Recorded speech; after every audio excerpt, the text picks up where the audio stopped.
Imagine um homem que herdou não apenas um trono de ouro e marfim, mas a responsabilidade de manifestar o reino de Deus na terra, carregando nos ombros o peso de um legado que seu pai, Davi, preparou com suor e sangue. Imagine que a esse homem é oferecido um cheque em branco pelo próprio Criador, e em vez de pedir exércitos ou riquezas infinitas, ele pede o que há de mais raro entre os mortais: um coração capaz de ouvir e discernir com muita sabedoria. Olá, queridos, a paz do Senhor. Hoje nós atravessamos um dos momentos mais impressionantes de toda a história de Israel. Os capítulos 1 ao 9 do segundo livro das Crônicas. Um período onde tudo floresce, onde a glória é visível, onde o nome de Deus ecoa entre as nações. Mas também um tempo onde o coração humano começa a ser provado de maneira sutil, quase imperceptível. Davi se foi, mas não sem antes deixar um legado sólido, firme, cuidadosamente preparado. Ele não construiu o templo, mas construiu o caminho. Agora, todas as atenções se voltam para Salomão, um jovem rei cercado por expectativas, carregando o peso de uma promessa e a responsabilidade de continuar algo que não começou. E no capítulo 1, enquanto muitos esperariam estratégias militares ou alianças políticas, Salomão faz algo inesperado. Ele sobe a Gibeão. Ali, diante do altar, ele oferece sacrifícios, não como obrigação, mas como uma demonstração de entrega total a Deus. E naquela noite, Deus o visita, não em meio a trovões, não com sinais de maravilhas, mas sim no silêncio da madrugada, com apenas uma pergunta: pede-me o que queres que eu te dê.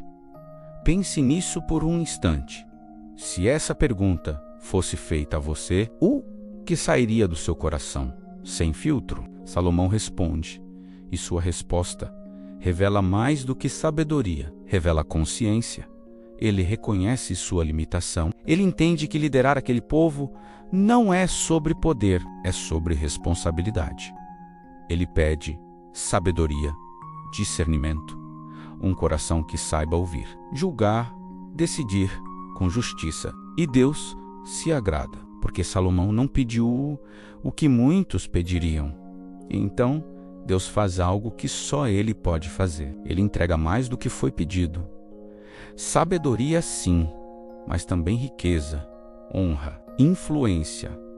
E é aqui que a história começa a ganhar uma nova camada, porque bênção também é teste. No capítulo 2, Salomão começa a dar forma ao sonho que Davi carregou por toda a vida, o templo. Mas ele não constrói de qualquer maneira.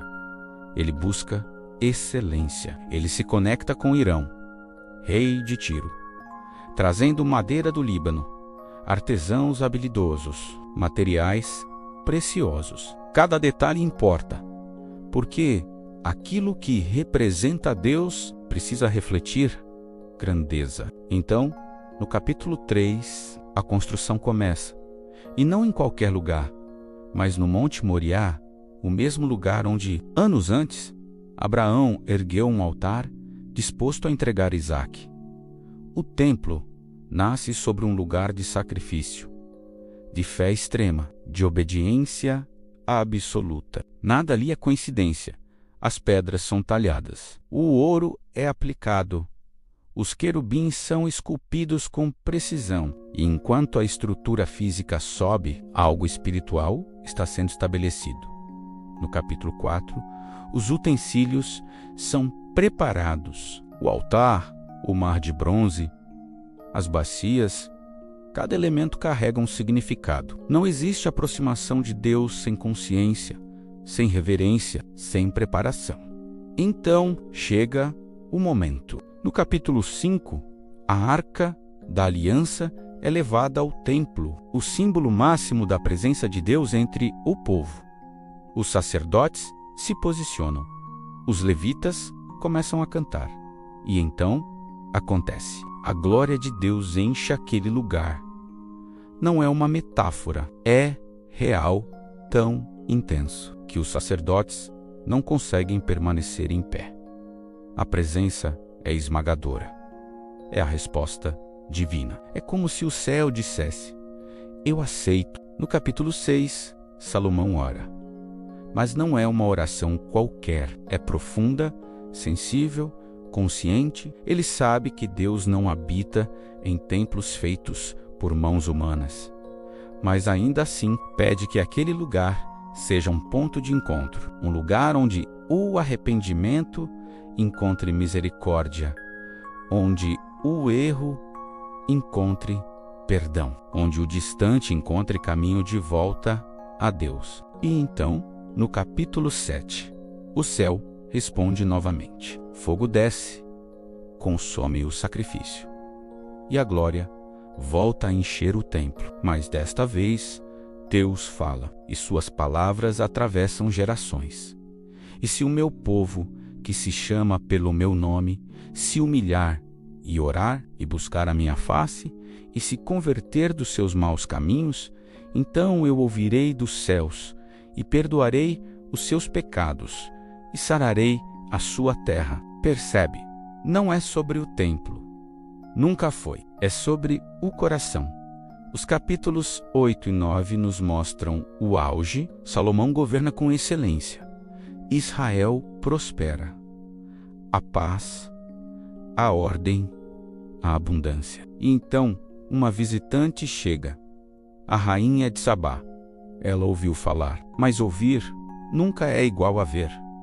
Ela observa tudo, a organização, a sabedoria, a riqueza, a forma como tudo funciona, e algo dentro dela é impactado profundamente. O texto diz que lhe faltou o espírito ou ficou como fora de si. Era mais do que ela esperava, era mais do que palavras podiam descrever. Mas o mais importante não foi o que ela viu, foi o que ela reconheceu. Ela entendeu que aquilo não vinha apenas de um homem, vinha de Deus. E aqui, a história nos deixa diante de um contraste silencioso. Por fora, tudo está perfeito. O reino está no auge. A presença de Deus já se manifestou. A sabedoria foi concedida. Mas por dentro, uma pergunta começa a ecoar, sem resposta. Ainda, será que o coração de Salomão continuará sendo totalmente de Deus? Ou será que, pouco a pouco, as conquistas começarão a ocupar um espaço que nunca deveriam ocupar? E essa pergunta não é apenas sobre ele, é sobre nós, porque é fácil buscar a Deus quando se precisa, mas é no tempo da abundância que o coração revela sua verdadeira posição. Se hoje Deus te desse tudo o que você pediu, você ainda buscaria a presença? Ou se contentaria com as bênçãos? Se essa mensagem falou com você, se inscreva no canal, curta, compartilhe e me conta nos comentários o que você pediria a Deus hoje, se Ele te fizesse a mesma pergunta. E no próximo episódio, nós vamos começar a enxergar aquilo que não aparece na superfície. Pequenas escolhas, pequenos desvios que com o tempo mudam destinos inteiros. Que Deus abençoe a sua vida.